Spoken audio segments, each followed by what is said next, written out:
ஈரோட்டில் டிசம்பர் 18 நடைபெற்ற பொதுக்கூட்ட நிகழ்ச்சி இந்தியாவே திரும்பி பார்த்த கூட்டம். தவேக தலைவர் புரட்சி தளபதியை பார்ப்பதற்காக ஏறத்தாழ 3 லட்சம் பேர் கூடினர்.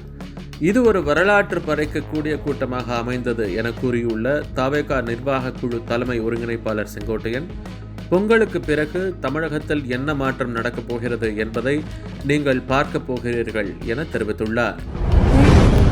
தமிழகத்தையும் தமிழ் மக்களையும் அழிவின் விளிம்பை நோக்கி வலுக்கட்டாயமாக இழுத்து செல்லும் அறிவாலயம் எனும் நஞ்சு கொடியை இனியும் தமிழகத்தில் படரவிடக்கூடாது என்று தமிழக பாஜக தலைவர் நயினார் நாகேந்திரன் கூறியுள்ளார்.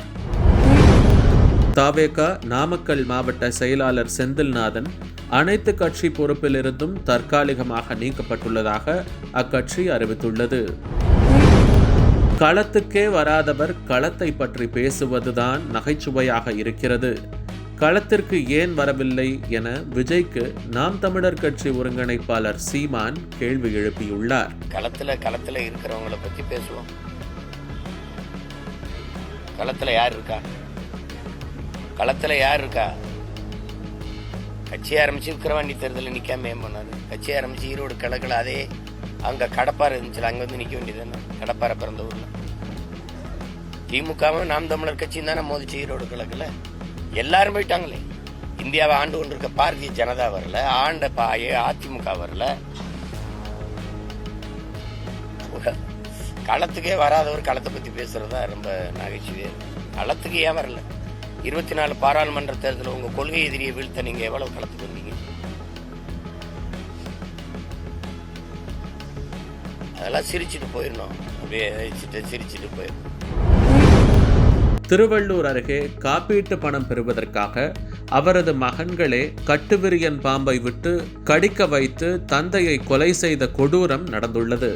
இது தொடர்பாக 2 மகன்கள் உள்ளிட்ட 6 பேரை போலீசார் கைது செய்துள்ளனர். திமுக அரசின் தேர்தல் கால வாக்குறுதிகளை நிறைவேற்ற வலியுறுத்தி அனைத்து அரசு அலுவலர்கள், ஆசிரியர்கள் மற்றும் உள்ளாட்சி பணியாளர்கள் சங்கங்களின் கூட்டமைப்பான ஜாக்டோ ஜியோ சார்பில் வரும் ஜனவரி 6ஆம் தேதி முதல் காலவரையற்ற வேலைநிறுத்த போராட்டம் நடத்தப்பட உள்ளதாக அதன் மாநில தலைமை ஒருங்கிணைப்பாளர் அமிர்தகுமார் தெரிவித்துள்ளார்.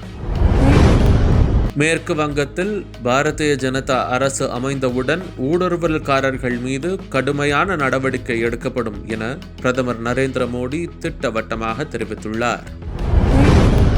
100 நாள் வேலை திட்டத்திற்கு மாற்றாக கொண்டுவரப்பட்ட திட்டத்தை எதிர்த்து நாடு முழுவதும் போராட்டம் நடத்த தொண்டர்களுக்கு காங்கிரஸ் எம்பி சோனியா அழைப்பு விடுத்துள்ளார். எவ்வளவு சக்தி வாய்ந்த நாடாக இருந்தாலும் எந்த ஒரு நாடும் அனைத்து பிரச்சனைகளிலும் தனது விருப்பத்தை திணிக்க முடியாது என மத்திய வெளியுறவுத்துறை அமைச்சர் ஜெய்சங்கர் தெரிவித்துள்ளார். அமெரிக்காவில் பணிபுரிவதற்கு வழங்கப்படும் H-1B விசாவிற்கு விண்ணப்பித்து உள்ளோருக்கான நேர்காணல்களை அடுத்த ஆண்டு அக்டோபர் மாதத்திற்கு அந்நாட்டு அரசு ஒத்தி போட்டுள்ளதால் ஆயிரக்கணக்கான இந்தியர்கள் வேலை இழக்கும் அபாயம் உருவாகியுள்ளது.